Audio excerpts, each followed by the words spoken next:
Why was this boat originally built, and what makes it unique? Okay, the boat was built by Magnum-Donzi Corporation for Carl Kiekhaefer and the Mercury racing team to race in Europe and in the U.S. I get these answers from my family, and it was built in, I thought it was 67 or 68. The motors appear to be a 69. I found that when I was getting the decals for them.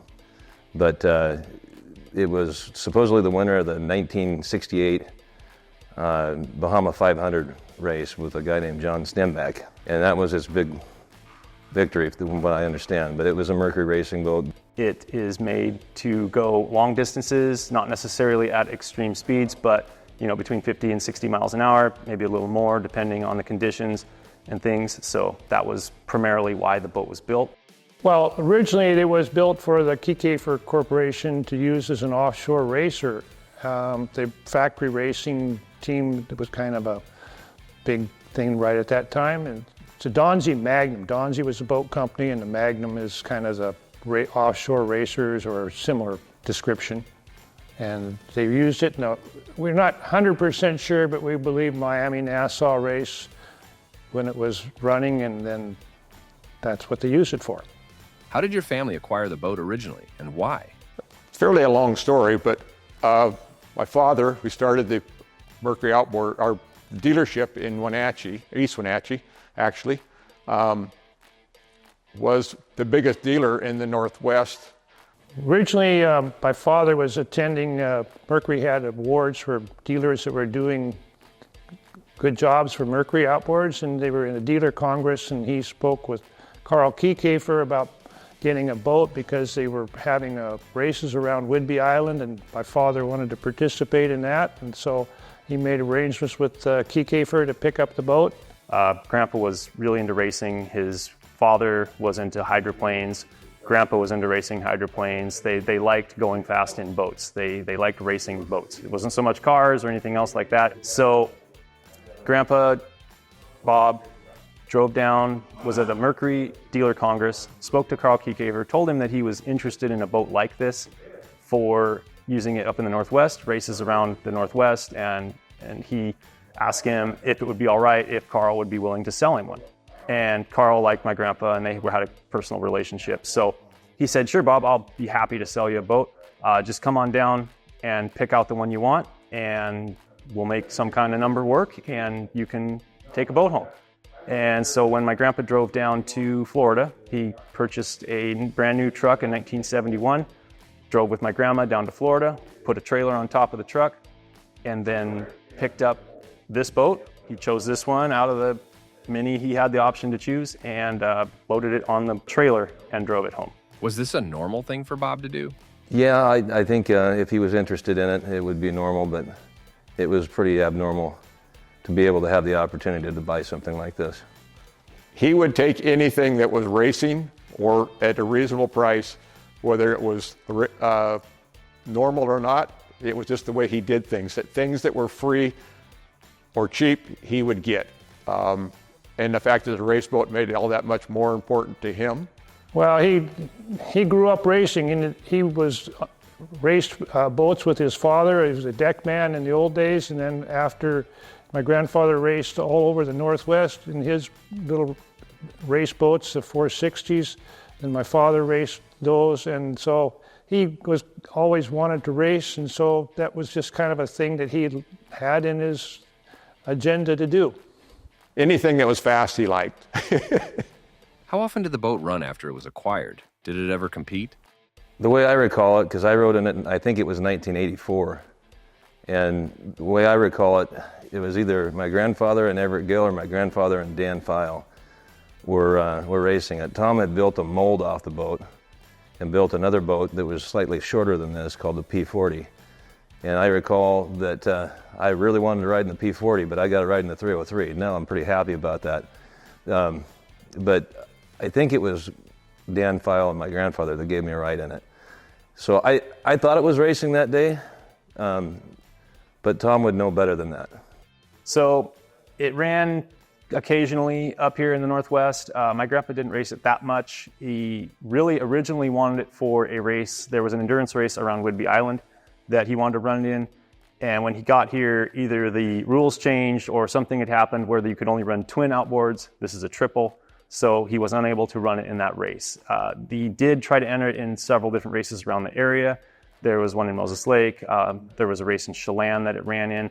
It had mechanical issues. There was an issue with the starboard engine. So it didn't really do well up here. So it was just kind of a more for show, for pleasure, almost, just as a fun, take it out. This is a cool boat to run. You're running basically high performance race boat. Well, by the time we got here, got the boat, and the people doing offshore races had made a rule that we couldn't run any more than 2 engines. So basically they ruled out this boat. So the only race we were able to participate in with this boat was they had a race on Chelan with much later with a lot of boats many of them came up from California and some other ones, and my father and I raced it, and by that time it was not competitive much anymore, even though it was relatively fast. But we had a couple little mechanical things, and carburetor bowl came off the top, and we had to repair it on the water, and so we just finished, but that's all. So when and why was the boat put into storage? I do remember this. After he got done using it in the mid-'80s, it sat out on foam blocks behind the boat shop. And it must have been about 92, 93, he came to me and said, he wanted to put the boat under cover because it was getting deteriorated in the inside of it. And he said, I want to build this steel structure, and he had it all planned out in his mind, which is the way he did it. And I built that, and we've got a big lean-to out in the back of the boat shop. And he didn't want to lose the storage space underneath it. He wanted to be able to rent that out. So what it did is it hung the boat up in the rafters, and you could slide another boat underneath it. Probably gotten put in storage because lack of time and interest in doing anything, and there were no races in the Northwest that he could actually race it in. So it had no actual purpose other than just for show. And it was taking space in the lot, so we actually had to put it up in a covered storage up in the air above the other ones. It was put because, again, the technology was changing.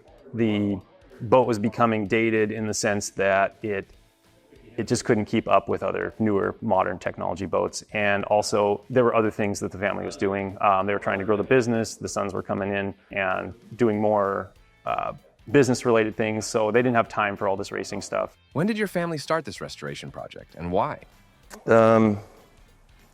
Must have been about 2019, 2018. Why did I do it? It seemed like something that would be fun to do. And quite honestly, I wanted to get Tom involved in something, and it's always fun to see Tom get involved in things because he gets obsessed. He was a little bit aggravated with me when I got it down, I remember, which then I knew I had him. Okay, July of 2018, they decided to take it out of the rafters and do something with it rather than let it sit up there and rot any more than it was doing. And by taking it down, it was necessary to have it, I guess, rebuilt, basically, all the deterioration from the age. And I guess to make a museum piece out of it, basically. Well, I think it was really nice that the younger folks wanted to restore it and make it look the way it does. And Tom did a really nice job getting the lower units fixed up so that we can run it more or less as a piece of history that actually is usable and on the water. It isn't just a static display, and it does run out real nice. It still handles a little bit difficult, but that's just the nature of the beast.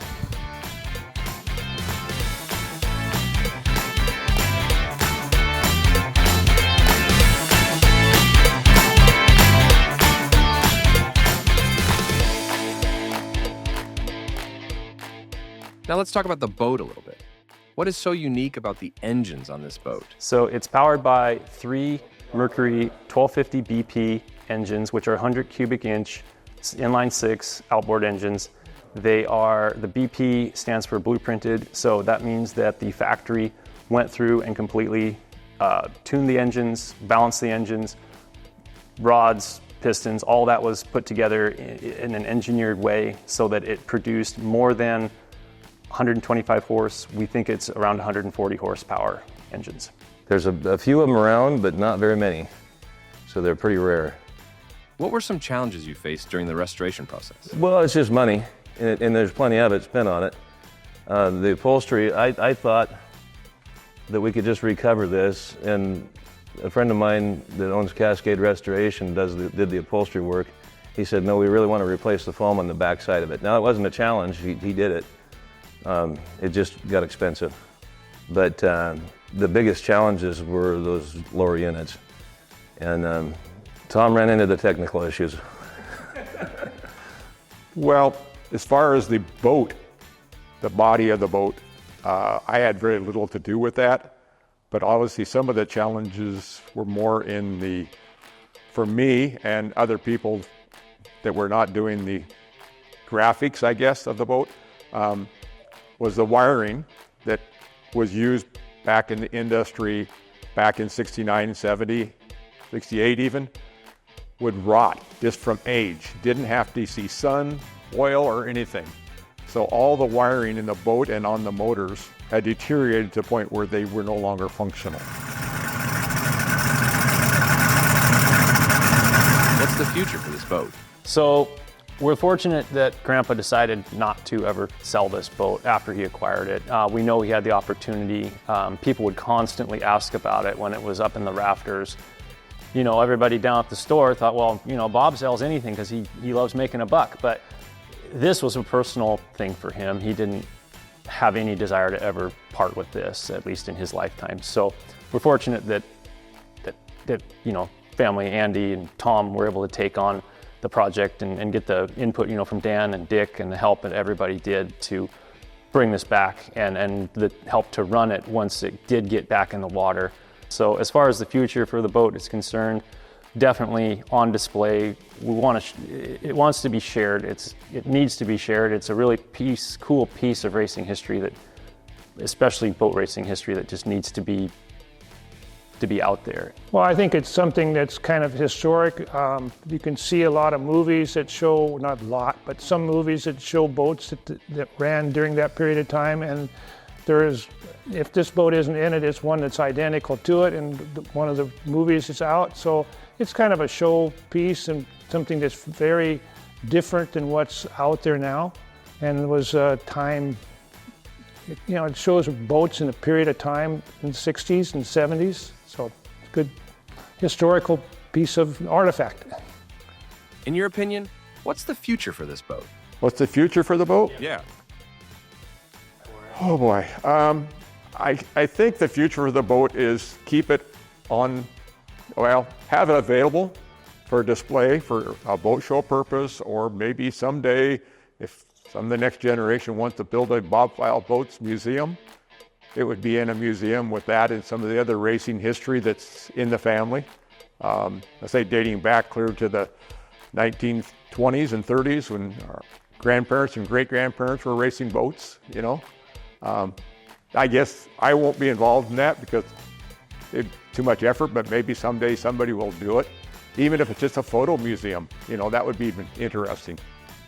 It's going to stay in the family, and we'll keep care of it. We'll keep it undercover, take it out to certain events. That's going to be the future as long as my cousins and I are alive.